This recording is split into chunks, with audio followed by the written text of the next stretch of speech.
more power grid issues. We are running things almost full throttle. So near the peak, you get about one of these things a week.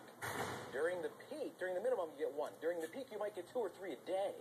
And so these things are headed to the Earth, and they could cause these solar storms. What we know them as, video or visually, you'll see the aurora borealis, right? You'll see a beautiful colors in the northern hemisphere, in the southern hemisphere. Because they're interacting with the ionosphere. But the dangerous part is when these plasma particles, this energy, comes to the Earth and can knock out satellites for a while, can knock them out long enough that they may lose or they may wobble a little bit. We can knock out power grids too. This one probably is not going to do that. This was a big CME, but it was not pointed directly at the Earth. You have to understand the Earth and the Sun in three-dimensionality. Half these CMEs we don't see because they're on the other side of the Sun, and they blast away from the Earth. This one kind of blasted slightly toward the Earth, but we're only going to get about a 20% brushing by of this one.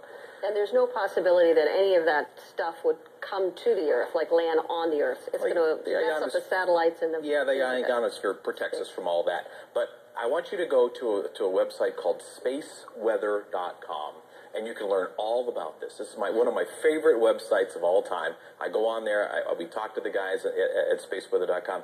They see these things coming. They'll tell you what it's going to look like, how big it's going to be, and they'll keep you right up to date on what everything NASA is saying. That is great, because we saw these pictures, and we were all just, our whole team was I had them on my Twitter account yesterday. What is going on? If you go to Chad Myers CNN for your Twitter, I had that on there. I had this video on there. I went, man, this is just unreal. The video is just unbelievable. Yeah. And now it's headed our way. It takes about 48 to 72 hours for this stuff to get here. So even though it happened a couple of days ago, it's good because we know what's coming and they can prepare. And if it's a really big one, the satellite companies can shut their satellites down so they don't get bombarded by all this stuff. They can get them down in time. So it isn't like this instantaneous thing that, it's not the speed of light.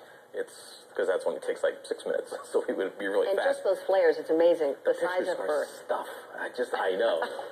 You gotta love this stuff. All right, Chad, thanks so much. Really appreciate it.